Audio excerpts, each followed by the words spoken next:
Pesona Erlisa, sholawat di radio Erlisa. Semoga selalu bahagia di dunia dan akhiratnya. Pecinta sholawat Nabi, hidup berkah diridhoi. Assalamualaikum warahmatullahi wabarakatuh. Bismillahirrahmanirrahim. Alhamdulillahirabbil alamin. Allahumma shalli ala sayidina wa maulana Muhammadin wa ala alihi wa sahbihi ajmain. La haula wala quwata illa billahil aliyil azim. Rabbi shrah li sadri wa yassir li amri wahlul 'uqdatam min lisani yafqahu qawli. Amin. Amma ba'd. Halo sahabat Erlisa yang berbahagia, yang dirahmati oleh Allah Subhanahu wa taala. Ya, bertemu bersama Mikdad Sa'roni di Pesona Erlisa atau pecinta sholawat Nabi, sholawatan di Radio Erlisa di 94,7 FM Radio Erlisa, radio aslinya Jepara menuju globalisasi dan tetap religius. Dan seperti biasa ya sahabat Erlisa, edisi hari Sabtu kita akan sholawatan seperti biasa. Dan edisi hari ini ya sahabat Erlisa, hari Sabtu Pon 13 Maret atau bertepatan tanggal 29 Rajab 1442 Hijriah. Mikdad Sa'roni kembali bersama sahabat Erlisa untuk kita akan sholawatan dan kita akan ngobrol-ngobrol nantinya. Dan narasumber sudah hadir di studio Erlisa sejak tadi ya sahabat Erlisa. Oke. Dan mungkin nanti kalian yang ingin gabung ya bisa kita tunggu ya di teleponnya di 029142998800 atau melalui WA-nya ya di 081805805804. Oke, dan mungkin kalian yang sedang live streaming ya atau nonton di Facebooknya Erlisa FM Jepara dan YouTube-nya Erlisa FM Jepara. Oke, nanti mungkin bisa komen-komen di kolom komentar. Oke, langsung saja ya sahabat Erlisa, ini kita sapa dulu kepada kedua narasumber yang luar biasa ini. Jadi ini kita sapa dulu. Assalamualaikum Muhammad Khaironi ZA. Waalaikumsalam warahmatullahi wabarakatuh. Saya panggil Pak, rekan, sahabat ini. Komplit pokoknya. Komplit ya. Oke, gimana kabarnya rekan Khaironi? Alhamdulillah. Baik ya. Saya panggil rekan karena ini agak agak reoni gitu ya. Oke, dan narasumber yang kedua kita sapa. Assalamualaikum Pak Rian Aziz Salafuddin SPD. Gimana kabarnya? Waalaikumsalam warahmatullahi wabarakatuh. Gimana kabarnya? Ya alhamdulillah baik. Saya panggil rekan aja ya. Ya biar sama iya, rekan biar kita agak muda lagi gitu ya. Betul. Reuni 4 tahun yang lalu. Iya. Oke, ketemu lagi ya. Kita di Pesona Erlisa. Mungkin keduanya dulu sudah pernah ikut di tamu Pesona Erlisa, mungkin awal-awal dulu ya. Kalau Pak Khaironi juga betul. Pak Rian ya. Betul. Oke, kita nanti akan ngobrol-ngobrol berkaitan tentang membangun organisasi dengan chemistry. Wah, apa itu? Nanti yang tahu ini narasumbernya ini. Oke, mungkin itu ya temanya ya sahabat Erlisa. Mungkin nanti di antara kalian mungkin ingin gabung, ingin tanya-tanya atau apa, mungkin yang sedang nonton di live streamingnya bisa nanti komen-komen ya di kolom komentar. Oke, langsung saja ini saya ke rekan Khaironi. Nah, ini saya mau tanya berkaitan tentang ya, pengalaman organisasi. Mungkin dari apa ya, dari desa sampai ke kecamatan, kabupaten, mungkin sampai dengar sampai pimpinan pusat. Mungkin bisa diceritakan pengalamannya di organisasi. Monggo rekan Khaironi. Oke, terima kasih sahabat Mikdad. Rekan ini ya, rekan aja. Ya. Oke, biar kita agak muda gitu ya. Kalau bercerita tentang organisasi ya tentunya kita harus bernostalgia ulang ya. Sejak dari dulu ketika masih di tingkat desa ya, mungkin ya. Mungkin karena saya itu ditakdirkan mungkin juga. ya. Apa memang ditakdirkan seorang yang hobi organisasi atau tidak? Ya mungkin mau alam ya. Tapi awal mula ketika saya ingat itu ketika mungkin ya masih kelas 1 sekolah dasar mungkin ya, atau masih kecil banget. Ketika itu di sebelah rumah saya itu kan ada papan tulis. Nah, kebetulan saya keluarga bertiga, ada kakak, ada saya dan ada adik. Itu tanpa disengaja itu saya tulis. Kecil lah, usia MI lah. Pokoknya baru belajar nulis saya buat. Ketua kakak saya sekretaris, saya bendahara. Jadi sejak awal sudah nulis gitu ya. Pokoknya usia dini lah. MI. Bagian daripada menulis cita-cita. Itu yang dan alhamdulillah ketika sudah mulai masuk ke tingkat menengah MTS, saya mulai kenal. Oh, ternyata ada organisasi saat itu. Awal mula ada organisasi IPNU tingkat ranting. 2002 itu ada Makesta. Kemudian saya dilibatkan di ranting, saat itu masih Ikatan Putra ya. Oh, Putra. Di Tahun berapa itu ya? Sekitar 2002. Oh, 2002 ya. Jadi sertifikat saya ya Ikatan Putra. Ikatan Putra ya. Nah, di ranting kemudian saya hanya mengikuti saja karena masih kecil. Dan dulu kan kalau masih di Ikatan Putra itu kan temannya kan gede-gede ya. Sampai 29, 28 ya, temannya gitu gede-gede dulu. Karena tidak ada batasan pelajar harus belajar kan, karena putra kan pokoknya kalau masih dinamakan putra ya nderek kan, kapanpun ya. Kemudian lanjut di Madrasah Aliyah. Saat itu 2003 pasca Kongres Surabaya, seingat saya. Kalau di IPNU itu mengembalikan ruh IPNU ke pelajar. Maka saya termasuk tim yang bernegosiasi kepada kepala madrasah mengganti OSIS ke IPNU saat itu. Jadi pertama kali dibentuknya komisariat ya itu saat merubah OSIS ke IPNU ya. Kami beberapa teman yang dulunya itu pengurus OSIS kemudian melebur diri menjadi pimpinan komisariat.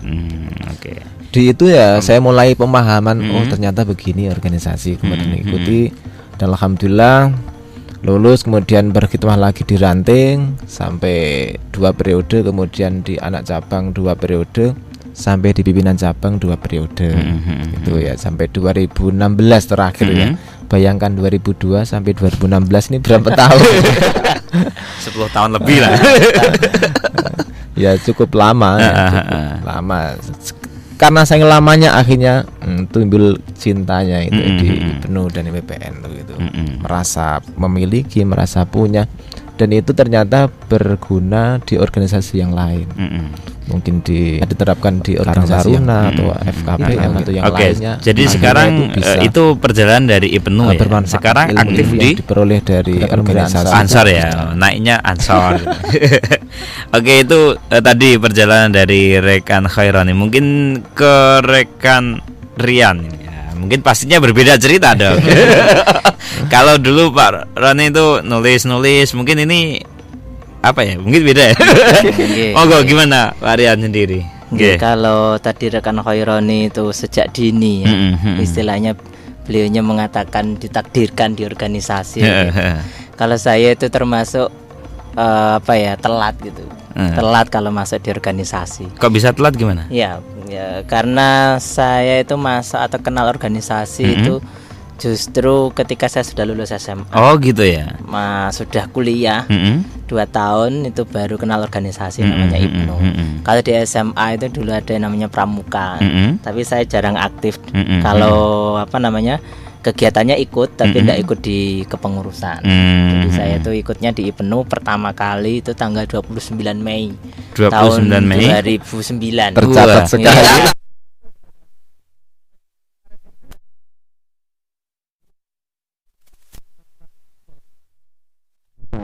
jam 2 siang ada rutinan ya di musola saya sana. Dan undangannya jam 1. Tapi jam 2:30 baru pada datang. Oh gitu. Jadi itu momen yang bagi saya sangat sangat tidak suka sekali. Nah, di hari itu makanya sangat-sangat tercatat dalam benak saya. Karena itu hal yang sangat berbeda jauh ketika di SMA dididik di pramuka itu kan dengan penuh kedisiplinan.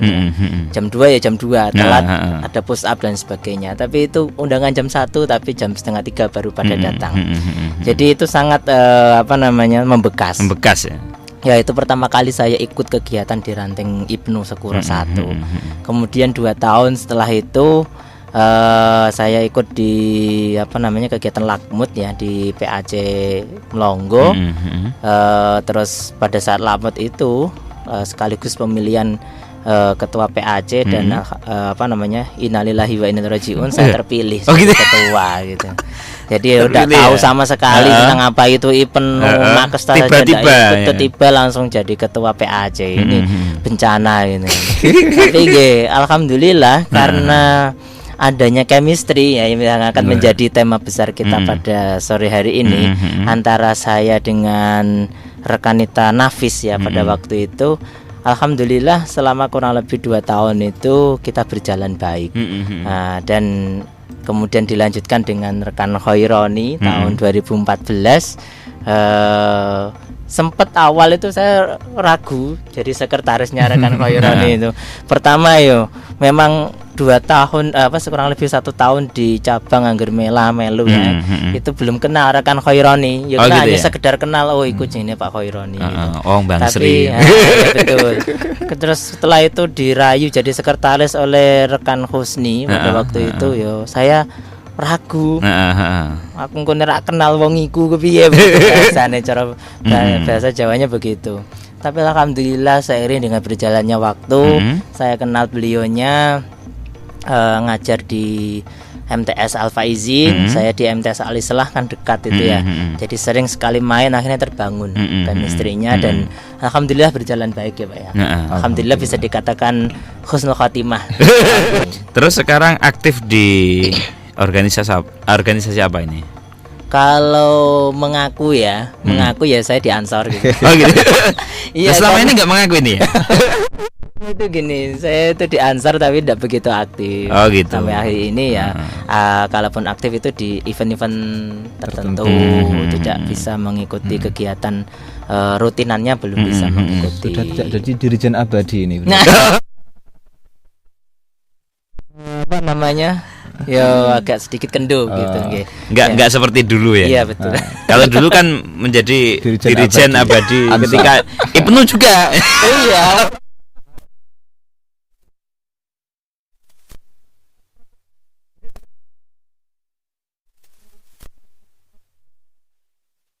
Itu pertama kali jadi dirijen.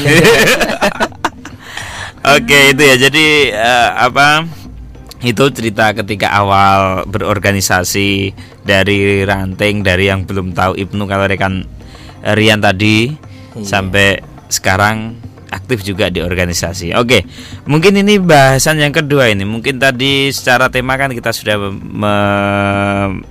tentang membangun chemistry ya. Mungkin saya diawali dari rekan Khaironi, mungkin saya tanya ke rekan Rian. Membangun chemistry ini seperti apa ini rekan? Begini ya, kalau kita bicara chemistry itu kan banyak sekali yang sering mendengar, bahkan mengatakan saya ada chemistry dengan kamu. Saya tidak ada chemistry sama sekali dengan kamu kan begitu. Sebenarnya chemistry itu kan bisa diartikan secara singkat itu kan ikatan batin atau istilahnya kedekatan personal begitu ya. Jadi dalam sebuah organisasi, sebuah hubungan atau organisasi itu emang yang namanya chemistry itu sangat penting ya. Jadi kedekatan personal, terutama khususnya kalau dalam organisasi itu kan antara ketua dan sekretaris itu menjadi tulang punggungnya. Kalau dulu saya pernah menulis di buku administrasi ya rekan itu. Betul. Ya betul itu. Jadi ketua itu otaknya, sekretaris itu jantungnya. Oh gitu. Maka jantung dan otak ini kan harus saling harus saling bersinergi. Iya betul. Maka hubungan antara ketua dan sekretaris sangat mendukung atau sangat berpengaruh terhadap berjalannya sebuah organisasi. Maka perlu ada hubungan ikatan batin antara ketua dan sekretaris. Tidak hanya di organisasi ya, tapi di setiap perkumpulan atau perkumpulan atau organisasi atau kantor atau apalah. Kalau di situ ada hubungan chemistry atau ada hubungan batin ya, insya Allah kantor atau apa yang kita ada di dalamnya itu cepat sekali berkembang. Gitu. Oke, itu ya. Jadi lebih ke hubungan batin. Iya, betul. Kena mantuk untuk paham.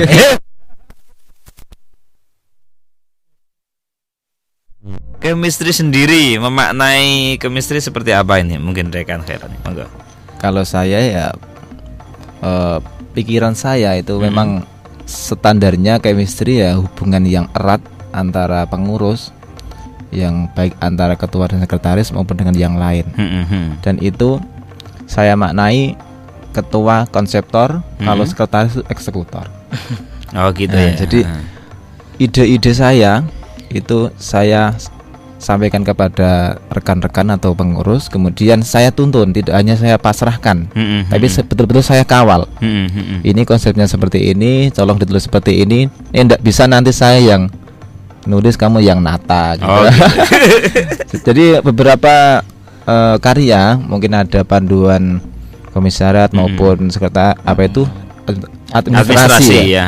Itu memang semuanya layoutnya saya, kemudian konsepnya Mas Rian atau rekan Rian, kemudian saya tambahi, kemudian saya sunting dan diedit sendiri ya. Ada yang memang betul-betul murni karya saya, kemudian saya namakan yang lain. Itu memang saya sengaja memberikan motivasi kepada teman-teman supaya itu ini saya diajari untuk berkarya, saya ajari untuk melakukan sebuah sejarah yang bisa dimanfaat generasi yang berikutnya. Jadi, niat saya begitu, tidak hanya saya mencari nama kemudian harus nama saya semua. Gitu ya. Karena saya tugasnya menuntun gitu kan, menuntun. Jadi apapun yang bisa saya contohkan ya saya contohkan, karena kan katanya uswatun hasanah begitu. Oke, itu ya. Jadi chemistry itu sendiri lebih pada membangun kebersamaan ya, keakraban lah ya kan. Jadi antar ketua, sekretaris, pengurus ya kan. Ini dalam organisasi, dalam membangun organisasi kan lebih diakrabkan. Kalau nggak akrab nanti ya repot organisasi besar. Oke. Mungkin saya ini ke rekan Rian lagi kembali. Dalam kebersamaan ya kan, pernah kan antara rekan Khaironi dan rekan Rian ini kan di pimpinan cabang ya kan. Dulu kita kan pernah sama-sama ya kan. Iya. Makanya hari ini kita reuni. Gitu.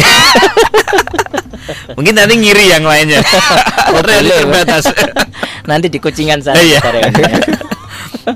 Oke, mungkin ketika di pimpinan cabang ya kan, ketika saat itu 2016 ya.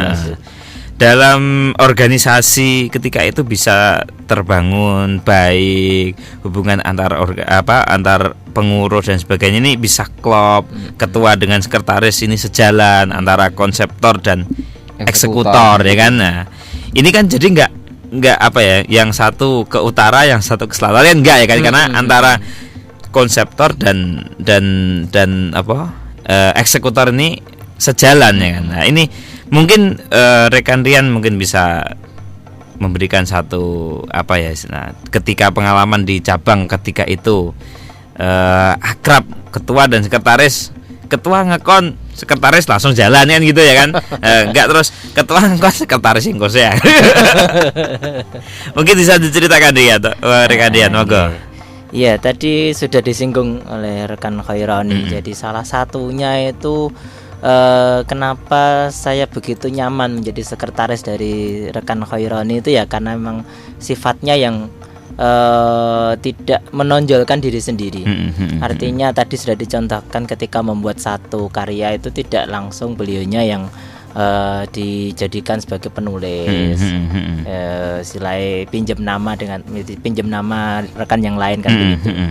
Itu salah satunya. Jadi tidak ada keinginan untuk menonjol di sebuah organisasi sebesar IPNO. Saya pikir ya mohon maaf ya, organisasi sebesar IPNO itu kan tempatnya kita mencari panggung ya. Tapi bagi rekan Khaironi itu tidak muncul sama sekali. Oh gitu ya. Itu yang yang membuat saya merasa iki loh sosok ketuaku. Oh gitu ya. Jadi, ini bukan kampanye kan?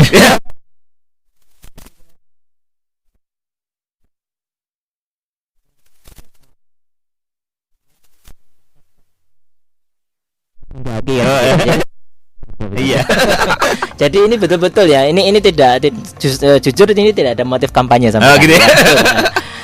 Artinya ini memang betul-betul muncul ya, dulu 2014 itu seperti itu yang saya rasakan. Sehingga ketika saya menjadi sekretaris itu saya tidak merasa menjadi bawahannya.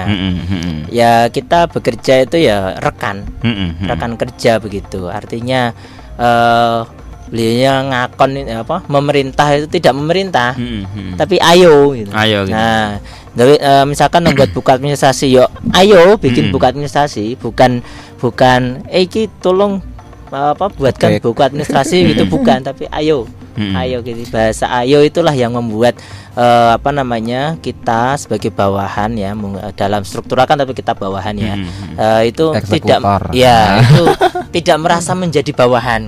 Jadi enak gitu kalau tidak ada unsur mencari panggung di situ. Kemudian ketika sudah menjadi seperti itu kan menjadi rekan dan menjadi teman dalam melaksanakan kegiatan. Jadi enak gitu istilahnya, ketika kita kemana-mana itu saya jadi yang diboncengkan ya biasa, saya yang boncengkan juga biasa. Gitu ya. Iya, jadi misalkan sapa-sapa sing gelem. Iya, okay. Jadi itulah yang mendekatkan kita ya, selama 2 tahun itu. Dan saya ke rekan Khaironi, selama 2 tahun ini saya lihat dari kepengurusan cabang yang dulu dengan mungkin yang hari ini mungkin ya kayaknya kok akrab banget sampai hari ini juga komunikasi masih dan sampai ada yang bilang ini nanti sampai ke Ansor enggak?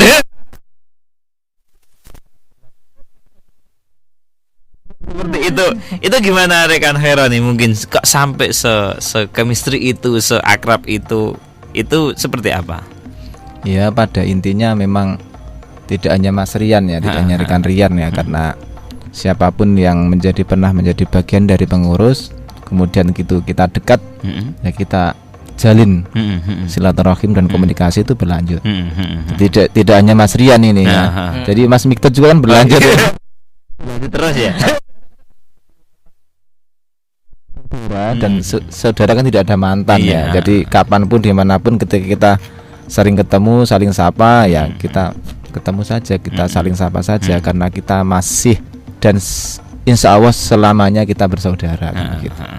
Jadi harus kita jalin silaturahim, komunikasi ini harus betul-betul kita jalin terus. Jangan sampai ada mantan ya, ada mantan pengurus, mantan anggota kan tidak.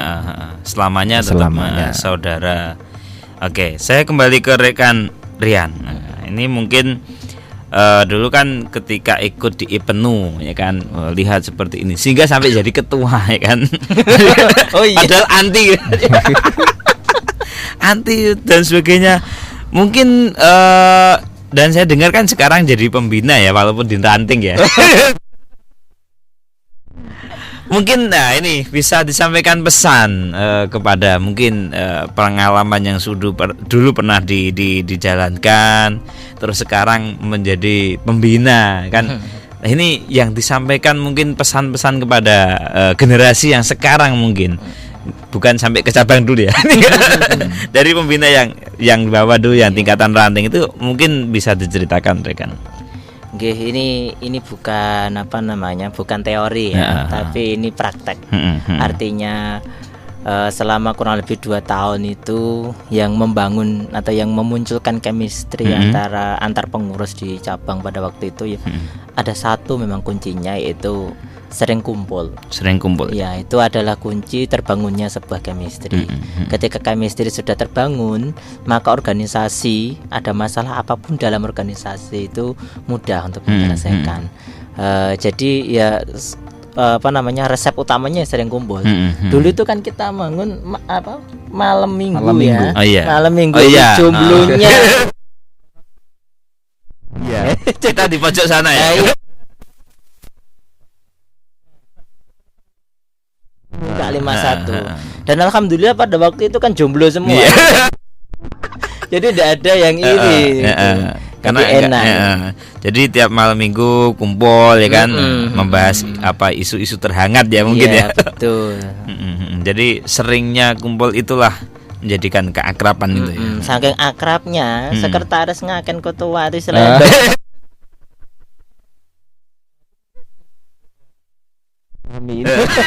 harusnya kan ketua disposisi sekretaris. Jadi ini kebalik. Sekretaris Iya betul. Mungkin jangan ditiru ya yang rekan-rekan sekarang ya. Jangan sampai terjadi sampai seperti itu ya. Oke, itu ya. Mungkin ke rekan Khaironi lagi nih ya. Tadi sudah disinggung berkaitan tentang di organisasi. Mungkin sekarang kan aktif di organisasi Ansor ya kan. Mungkin motivasi kepada rekan-rekan rekanita atau generasi di bawah kita ya kan, itu biar berorganisasi ini biar akrab, biar kebersamaan itu seperti apa mungkin rekan? Ya, pada intinya kami berharap kepada rekan dan rekanita yang masih beraktif di organisasi ini ya perlu jaga kekompakan, kemudian jalin hubungan yang dekat dengan pengurus. Karena dengan kedekatan itu nanti apa yang menjadi program kita nanti itu akan berjalan dengan mudah. Dan tentunya harus ada disertai dengan doa ya. Karena dulu saya ingat itu sering wasilah itu ya, ya. Nah, jadi sering saya ingat itu memang kalau kita punya hajat, kita akan punya kegiatan itu pasti kita pergi ziarah. Salah satunya ke Sultan Hadirin, kemudian wali-wali di Jepara itu ternyata itu memang betul-betul meringankan kinerja kita, kemudian kita merasa dibantu doa oleh para wali, para ulama, kemudian perjalanan kita bisa ringan, bisa sukses. Tentunya tanpa doa dari mereka, tanpa doa dari para wali ya kita tidak bisa apa-apa karena kita sebetulnya ada kan manusia yang lemah ya.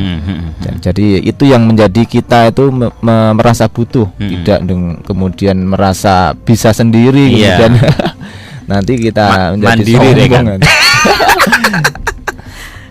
Oke, jadi memang tidak meninggalkan sisi spiritual. Iya, itu harus ada spiritualnya, harus kuat, kemudian riadohnya, kemudian kenyataannya perjalanannya, manajemennya juga harus kuat. Oke, itu ya. Rekan Rian sendiri ketika di cabang ketika itu ya,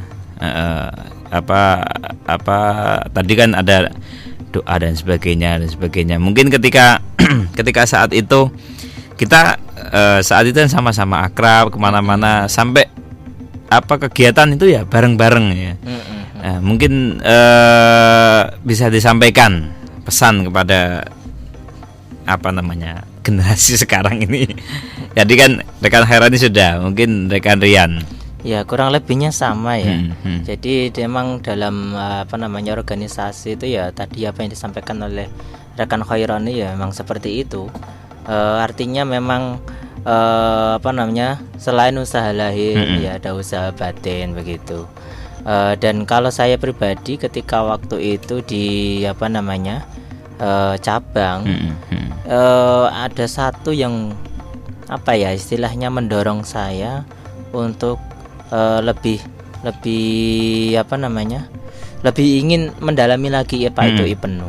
Jadi kata orang ya bukan kata orang ya banyak yang mengatakan bahwa ketika kita ngrumati NU, ngrumati IPNU itu barokahnya luar biasa. Jadi itu yang kami cari, barokah. Jadi pada waktu itu memang kita tidak pernah berpikir aku melu IPNU ini loh dapat apa, itu tidak pernah. Tapi ya alhamdulillah setelah apa-apa ya. Kan ketika menjadi pengurus sampai bisa jalan-jalan. Iya betul. Ke hotel juga. Iya, sampai motolake gagang sabun itu kalau enggak. Aduh ya. Oke itu ya, jadi pengalaman seru ketika. Oke. Mungkin kalau kita cerita tentang pengalaman ketika di cabang itu seru ya, nggak ada habisnya mungkin. Iya, betul. 1 jam mungkin nggak akan selesai ini. Mungkin butuh 15 episode. Oh iya. Oke. Seperti serialnya Aldin. Yang lagi viral itu. Iya. Oke, mungkin kita ke cerita-cerita saja ya mengenang masa-masa ketika 2014 2016 ya kan. Mungkin lebih ke pengalaman seru mungkin, pengalaman yang apa ya istilahnya seru, unik, mungkin dari rekan Khairani dulu mungkin. Kan ketika organisasi pasti ada suka dan duka ya kan. Iya, mungkin dari rekan Khairani dulu mungkin apa mungkin Ini yang duka dulu ya. duka dulu enggak apa-apa.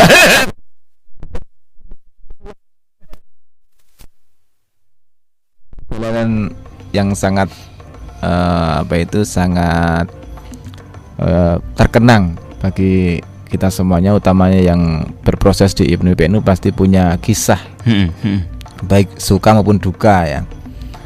Saya ingat ketika pernah menghadiri undangan pelantikan ya. Saat itu di wilayah Donorejo. Kemudian saya pakai Suprafit ya, yang masih ada sampai sekarang ya. Motor Legend. Ya. Saudaranya Bismillah itu. Iya. Saudaranya Tornado Bismillah. Itu. Aduh. Karena kalau undangan komisaris kan harus tepat waktu ya. Saya berusaha tepat waktu, kemudian sampai di perjalanan di hutan. Kayaknya kan kalau kita menuju ke Keling dan Rojo kan pasti lewat hutan ya. Itu alhamdulillah bannya kempes ya. Alhamdulillah gitu ya. Sendirian itu Rian? Sendirian saat itu. Karena nggak sampai sama rekan Rian. Nah, kalau kita mau memimpin sebuah organisasi kan harus paham peta ya. Oh gitu ya. Bidang di wilayah utara kan begitu. gitu. Jadi tidak hanya orang satu orang yang ngancanin begitu. Jadi merasa terlibat semuanya kan. Kalau di wilayah Kedung ini Mas Migdad ini ya. Sama kota tahunan. Jadi ada wilayahnya masing-masing biar semuanya terlibat. Yang penting mereka punya dipercaya sebagai pengurusan begitu. Kemudian saat itu saya dikawal atau ditemui rekan Soyudi yang saat itu menjadi wakil saya, kemudian dibantu sampai proses selesai. Alhamdulillah bisa sampai kemudian berpulang dengan penuh kenangan kan gitu. Bani bocor ning tengah alas. Itu kan sangat dukanya ya. Mungkin sukanya mungkin. Sukanya ini tiada tara. Oh gitu ya. Sukanya. Jadi kalau saya sarankan gabung di IPNU itu pasti asik kan begitu. Tidak ada dukanya. Ya banyak sekali karena saya mulai dari ranting kan sampai ke cabang dan sampai ditawari pimpinan pusat, kemudian saya menolak karena ingin menikah ini. Wah kalau seandainya mau mungkin udah hijrah ke Jakarta ya. Dan jomblo tua mungkin. Ya, jadi kalau berbicara di 2014 2016 itu ya sering kegiatan-kegiatan yang bekerjasama dengan stakeholder itu yang saya merasa itu senang. Pernah jalan-jalan ke pendidikan lintas agama itu kan di Kudus, di kita yang didisposisi oleh rekan sekretaris.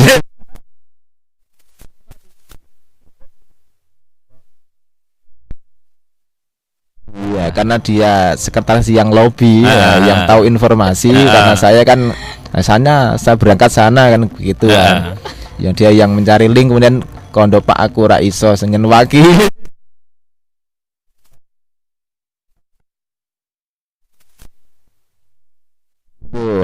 Di sana 2 hari 2 malam atau berapa itu ya terkesan karena diskusi bareng, belajar bareng sama pemuda lintas agama ya di Jepara, Kudus dan pokoknya hampir Kodapati. Kodapati ya. Di sana jadi kita betul-betul paham apa itu multikultural, toleransi antar umat beragama lebih ditekankan di sana. Kemudian yang apa itu masih menjadi guyonan pengurus saat itu ya ketika di hotel di session. Oh gitu ya. Karena saya itu memang pesertanya dari pemuda Jepara, kemudian Ibnu dan IPPNU diberikan jatah saat itu 55 kemudian saya ajak, kemudian teman-teman ya artinya karena mungkin baru pertama kali masuk hotel.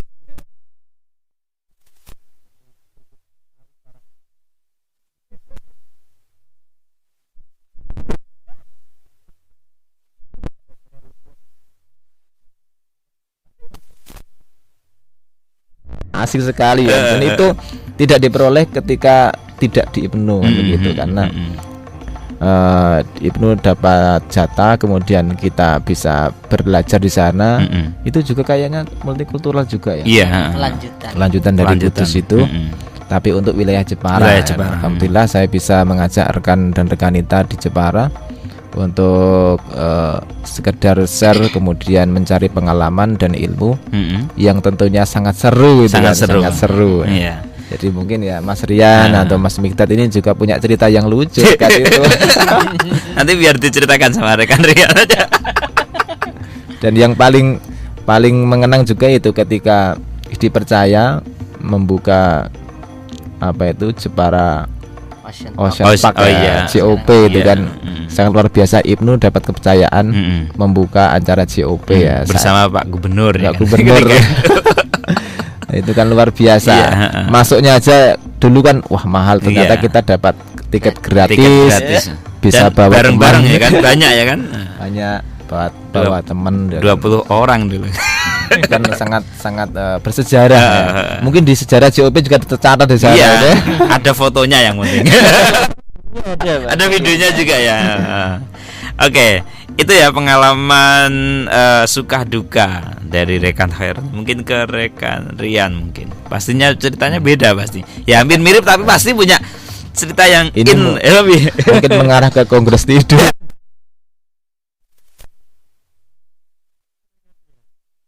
Kalau di Ibnu itu saya ndak merasa ada pengalaman duka ya. Gitu ya. Iya, dari tanggal 20 September 14 September ya 2014. Hafal ya. Iya. Sekretaris harus tercatat. Nomor SK-nya masih. Nomor SK-nya lupa kan.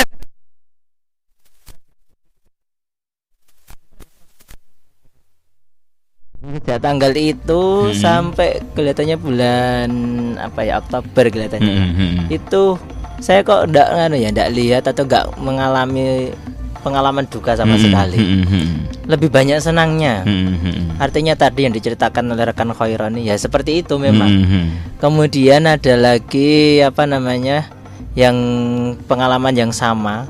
Jadi kalau rekan Khaironi pada waktu itu saya disposisi ke Kudus, saya yang ke Bandungan. Jadi ada dua kegiatan yang berbarengan. Bukan, hampir jedanya 2 minggu atau berapa gitu ya. Jadi pas waktu itu rekan Khaironi yang maaf bahasanya posisi ke Kudus, saya yang ke Bandungan. Sama kegiatannya multikultural begitu. Kemudian yang di decision itu tadi memang betul-betul menjadi nano sekali ya. Kemudian yang selanjutnya itu ketika rekan Khaironi mau nikah. Wah itu betul-betul menjadi pengalaman yang luar biasa. Selama 1 minggu itu. Kenapa? Saya menjadi sekretaris sekaligus bendahara sekaligus ketua. Oh gitu. Selama 1 minggu itu. 1 minggu aja. Iya, lama lah. Nanti kudeta.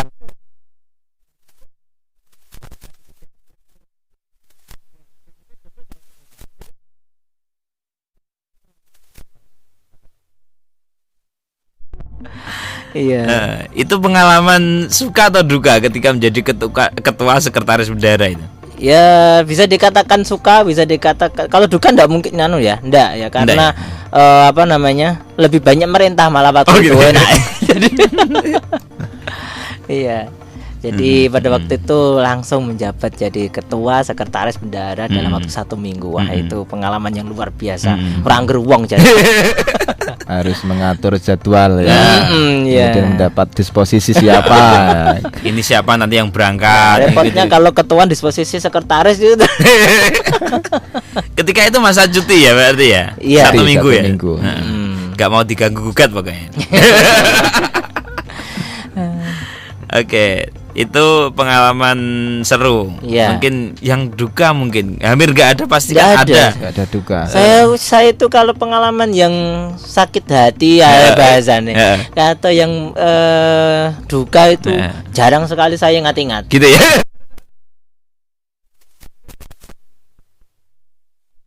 Di Danurejo terus lewat pesisir utara itu, pantai terus. Oh itu duka tapi menyenangkan.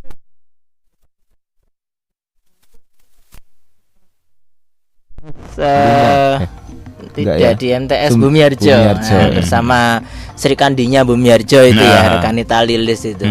Jadi ketika pada waktu itu sama rekanita Vida yang dari cabang kita ngelantik di MTS sana. Pas pulangnya kita dilewatkan pesisir karena memang saya sangat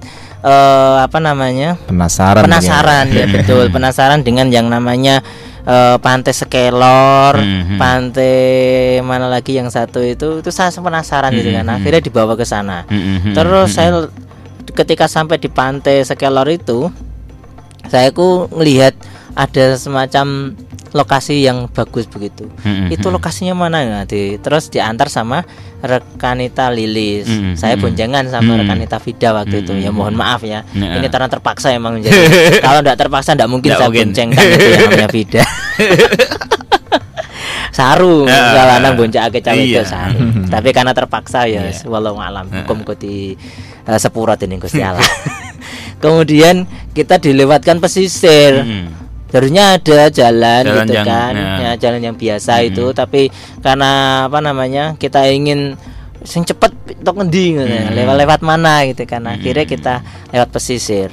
Masya Allah jalannya luar biasa bagus. Kalau kita pakai trail itu cocok sekali di sana ya. Sayangnya ketika pada waktu itu kita pakainya Vario. Oh gitu ya. Itu. Jadi Vario off the road gitu. Ketika itu udah luar biasa ya, Vario sudah sampai mana-mana. Iya betul. Kalau dulu Pak Roni kan Suprafit itu ya. Saya kan tetap dengan itu ya, istiqomah.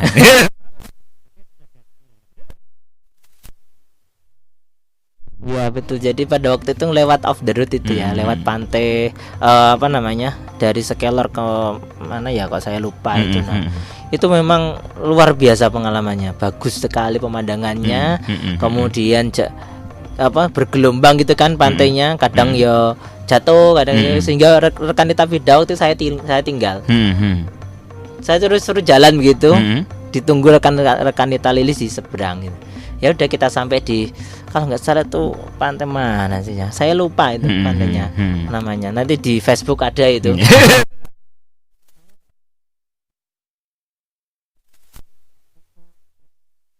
Biasa pada waktu itu. Iya betul. Oke itu ya.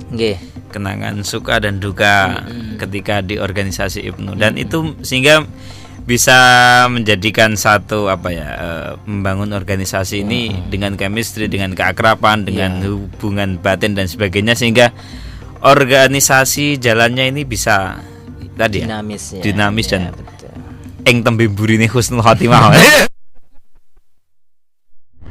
Oke, 1 jam ternyata ini ya, rekan Hairani dan rekan Rian, tidak terasa ya. Tapi hampir 1 jam kita. Saya kira baru 15 menit. Oh gitu ya. Baru mukadimah ini. Iya. Sudah 45 menit ya. Jadi kan udah hampir 1 jam ya ini ya. Oke, masih ada waktu. Mungkin saya ke rekan Khaironi ini lebih ke pesan dan harapan kepada generasi hari ini supaya tidak meninggalkan organisasi dan lain sebagainya. Monggo dari rekan Khaironi dulu. Oke, mungkin untuk pesan dan harapan ya bagi rekan dan rekan kita di organisasi manapun, khususnya mungkin di IPNU PNU yang pernah kita alami dan umumnya di organisasi yang lain ya. Tentunya yang pertama harus jaga soliditas ya. Jadi kekompakan antara pengurus itu sangat-sangat membantu mensukseskan apa yang menjadi visi dan misi dan tujuan organisasi. Kemudian selanjutnya memang sebagai ketua harus bisa memberikan uswah, memberikan contoh yang baik kepada anggotanya ataupun pengurusnya agar organisasi itu bisa berjalan dengan baik. Karena kalau ketuanya tidak baik kan nanti anggotanya ya mungkin menurun atau tidak semangat. Kemudian juga harus jalin komunikasi, ini penting ya. Apalagi di masa pandemi ini kan kita dilarang untuk berkerumun ya. Jadi gunakan alat komunikasi ini sebaik mungkin dengan telepon ataupun dengan WhatsApp atau dengan diskusi online kan bisa sekarang. Yang penting tidak vakum. Harus ada komunikasi intens antar pengurus maupun komunikasi langsung yang sifatnya yaitu dengan peserta yang sangat terbatas, mungkin dengan pengurus harian, kemudian atau dengan ketua dan sekretarisnya saja, itu kan bisa. Yang penting ada komunikasi dan juga harus saling meminta arahan, juga bimbingan dari stakeholder ataupun juga dari dewan pembina atau dengan rekan-rekan yang dirasa itu perlu untuk membimbing. Itu harus ada komunikasi ke situ agar, karena ini adalah kaderisasi, maka pengkaderan yang informal itu harus betul-betul diterapkan. Kita kan masih ingat ada pengkaderan ada 3, ada formal, non formal dan informal. Dan yang membekas itu kan yang informal itu ya. Pengkaderan yang langsung ketika kita mau berproses. Disposisi kan juga pengkaderan informal, kemudian mengajak juga informal, melibatkan mereka juga informal. Itu kan penting sekali. Meskipun tidak diutus, tidak disuruh, ketika hanya diajak saja, dia kan mengamati. Oh, ternyata cara sambutan begitu. Ternyata cara ketua kalau mau memberikan hormat kepada tamu undangan caranya begitu. Melantik itu ya, melantik kok caranya begitu, membacakan SP ternyata caranya begitu. Itu yang sangat-sangat efektif. Jadi libatkan mereka, ajak mereka, meskipun itu tidak disuruh ngapa-ngapa, yang penting itu diajak. Karena itu pengkaderan informal sangat menunjang sekali. Dan saya juga dulu seperti itu, diajak, kemudian saya memahami, oh caranya sambutan ketuaku kayak gitu. Saya tidak pernah terfikir mau jadi ketua atau besok jadi ketua, tidak pernah. Karena saya dari bawah itu sekretaris terus gitu kan. Di cabang ketika itu pernah sekretaris ya? Pernah ya. Sekretaris kaderisasi pernah. Oh gitu ya. Di masa Mas Husni itu kan. Ya saya sering di disposisi itu. Kemudian saya diajak, kemudian saya mengamati itu. Oh caranya ketua itu berbicara seperti itu. Dan itu alhamdulillah bisa diterapkan. Sampai sekarang ketika ada acara-acara mendadak kemudian diberikan tugas ya, kita karena terlatih di saat di organisasi ya, akhirnya siap ya. Jadi gitu. Jadi kan kita sudah menjadi kader, ketika diminta oleh masyarakat ya mau tidak mau harus mau. Kapanpun dan dimanapun. Ketika memang keadaan sehat. Ini pengalaman tadi malam ini itu. Baru ya. Di malam ini sambutannya. Tidak hanya sambutan, suruh pidato.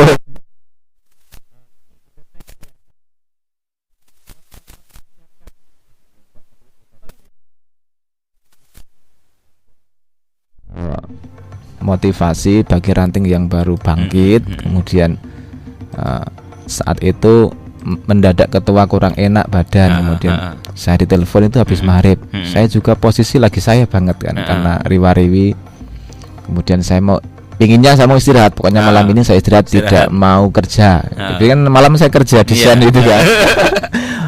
Paginya, siangnya riwa-riwi, malamnya desain, biasanya kan begitu. Karena saya di desain grafis kan.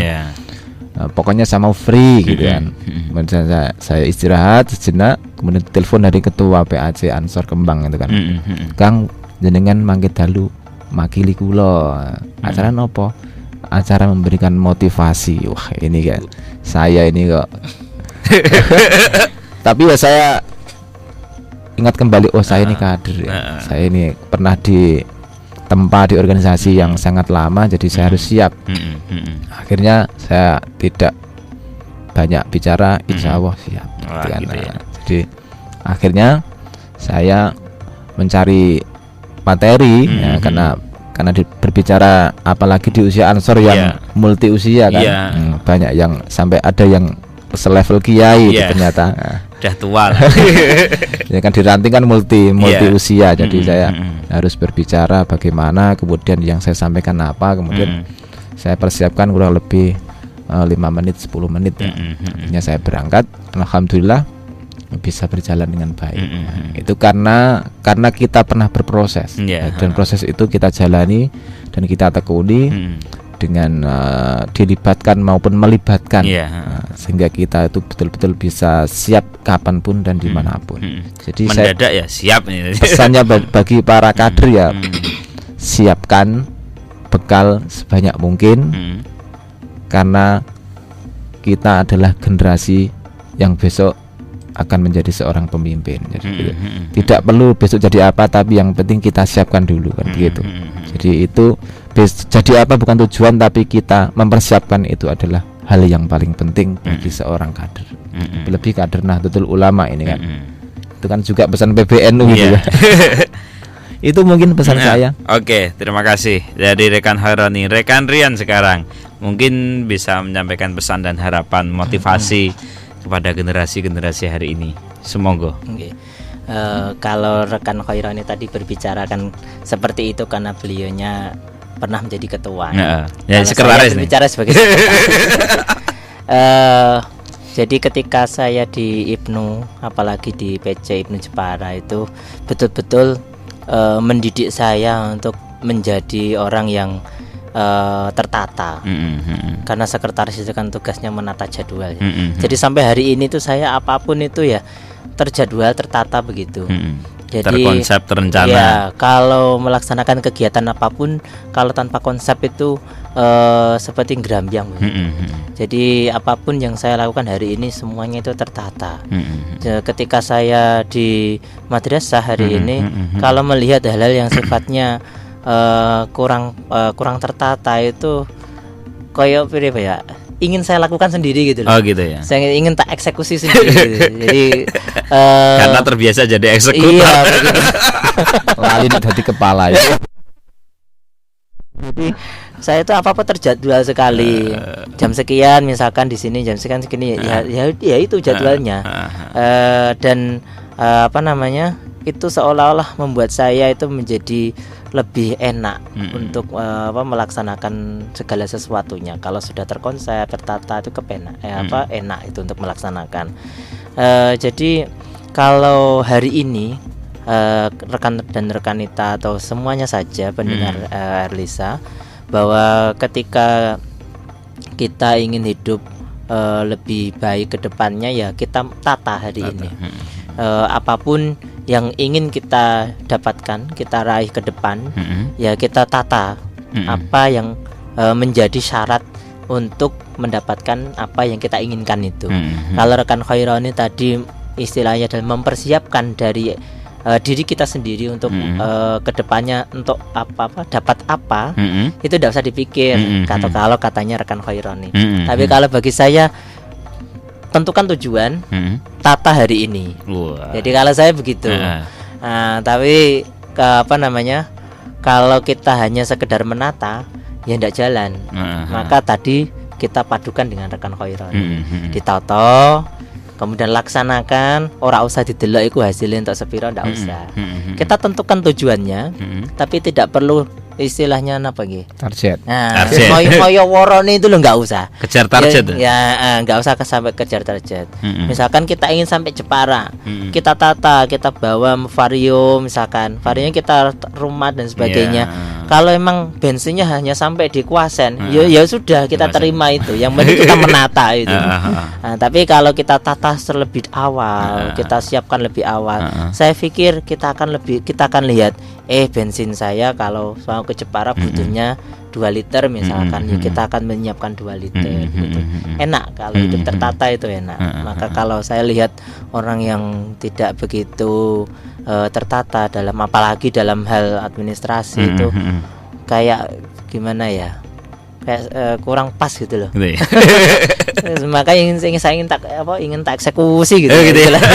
Karena sering terjadi menjadi eksekutor. Iya. Oke, itu ya. Jadi semuanya harus tertata. Tujuannya kemana kita tata hari ini, ya kan? Betul. Oke, itu ya. Terima kasih. Dan mungkin sebelum kita closing ini kita sapa yang sudah ikut gabung, ikut komentar-komentar. Ya, ini ada Andi Widodo, PAC Ibnu IPPNU Kecamatan Kebang hadir. Salam kagem kedua narasumber. Waalaikumsalam. Waalaikumsalam. Ini mungkin dari kadernya Pak Khairan ini.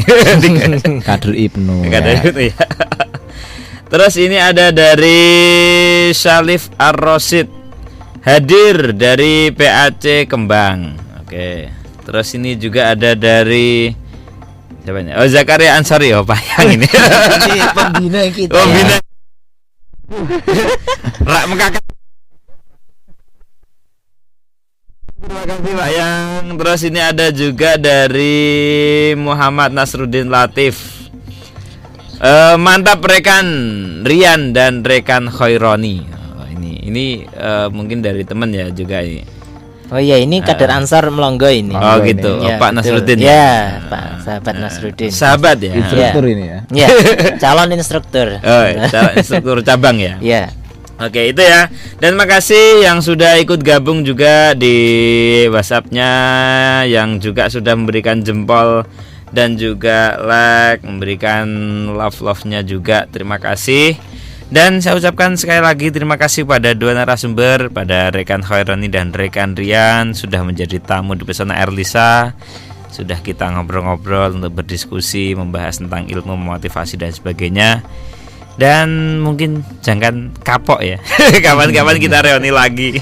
Kita membincang hal-hal yang apa gitu ya. Iya, siap. Oke. Dan terima kasih juga kepada para pemirsa pendengar semuanya. Insya Allah Midas Aroni setiap hari Sabtu kita akan bersolawatan lagi di Pesona Erlisa.